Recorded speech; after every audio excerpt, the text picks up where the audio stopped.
When to use deadly force. It's an action every law enforcement agent trains for and one they never hope to use. Tonight, News Channel 20's Jen Sullivan takes us inside the FBI Springfield Division to show you how they train their officers on when to pull the trigger.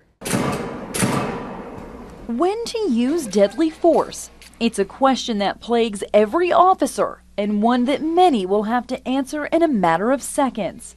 That you only have fractions of a second to make those calculations and to determine what your actions are going to be based on the factors that are being fed you. In 2012, at least 400 justified police killings were reported to the FBI by law enforcement across the country. I think everyone has good training in deadly force, but the question is, are they ready to apply it? Police-involved shootings have become the epicenter of controversy with the deaths of Michael Brown in Ferguson, Missouri, Tony Robinson in Madison, Wisconsin, and the most recent case of Walter Scott in North Charleston, South Carolina. I think there are a lot of people out there that are really closely scrutinizing police officer use of force. It's in the spotlight, and it should be.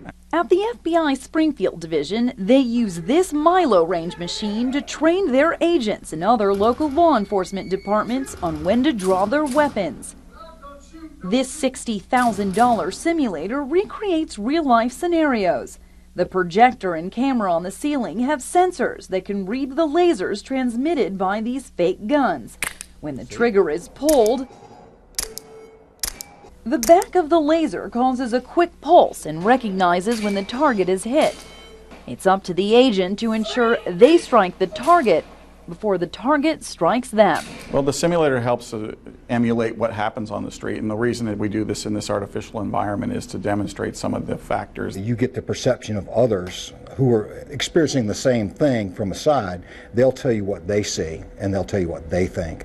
So you may not perceive things that they perceive, and vice versa. To show just how accurate and beneficial the simulator is, News Channel 20 anchors take the test. I was placed in a scenario where I was responding to a routine traffic stop.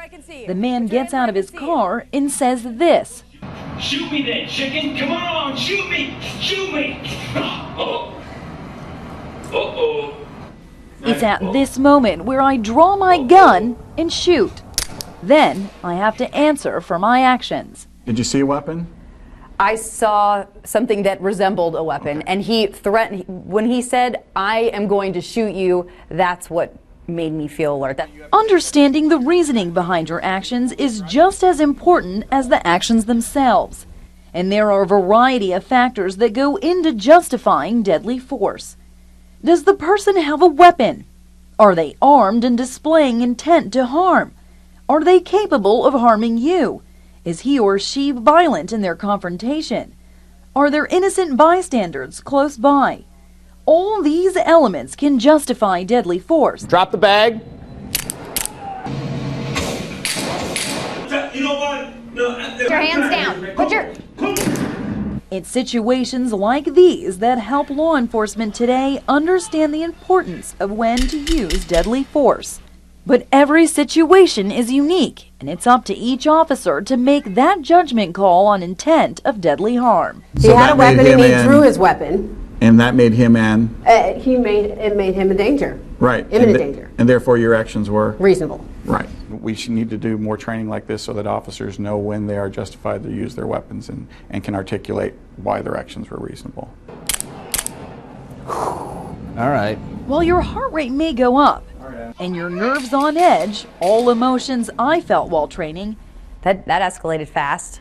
making a mistake in this room far exceeds making a mistake on the street. In Springfield, Jen Sullivan, News Channel 20 at 10.